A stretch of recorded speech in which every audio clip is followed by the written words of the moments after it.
അയ്യപ്പൻകോവിൽ 6 ഏക്കറിൽ സ്വകാര്യ വ്യക്തിയുടെ ഏലത്തോട്ടത്തിൽ ജോലി ചെയ്യുന്നതിനിടെ തൊഴിലാളികൾക്ക് പെരുംതേനീച്ചയുടെ കുത്തേറ്റു. സ്ത്രീ തൊഴിലാളികൾ ഉൾപ്പെടെ 7ഓളം പേർക്കാണ് പരിക്കേറ്റത്. ഇവരെ വിവിധ ആശുപത്രികളിൽ പ്രവേശിപ്പിച്ചു. സ്ത്രീ തൊഴിലാളികൾ ഉൾപ്പെടെയുള്ളവർക്കാണ് തേനീച്ചയുടെ ആക്രമണത്തിൽ പരിക്കേറ്റത്.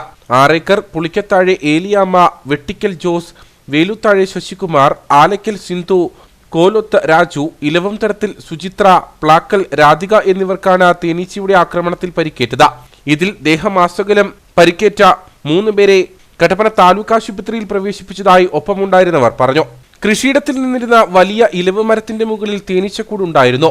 പരുന്ത് കൂടിളക്കിയതോടെ തേനീച്ചകൾ കൂട്ടത്തോടെ തൊഴിലാളികളെ ആക്രമിക്കുകയായിരുന്നു. പിന്നീട് ഇവർ ഉണങ്ങിയ ഇലകൾ തീയിട്ട് പുകച്ചാണ് തേനീച്ചയുടെ ആക്രമണത്തിൽ നിന്ന് രക്ഷപ്പെട്ടതെന്നും നാട്ടുകാർ പറഞ്ഞു. ഏലക്കാട്ടിൽ പണിയെടുത്തോണ്ടിരിക്കുകയായിരുന്നു. പണിയെടുത്ത സമയത്ത് പരുന്തിളക്കിയ ഒരു 7 പേർക്ക് ഭയങ്കരമായിട്ട് കുത്തിയായിരുന്നു. 2-3 പേരുടെ ഇച്ചിരി കൂടുതലാണ്. ദേഹമാസലം മൊത്തം കുത്തിയിരിക്കുക. ഇവിടുത്തെ ട്രീറ്റ്മെന്റ് കഴിഞ്ഞു. ബാക്കി 4 പേര് ഇപ്പോൾ ഇവിടെ അഡ്മിറ്റ് ആയിരുന്നു. നിസ്സാരമായി പരിക്കേറ്റവർ ആലടി PHCയിൽ ചികിത്സ തേടി.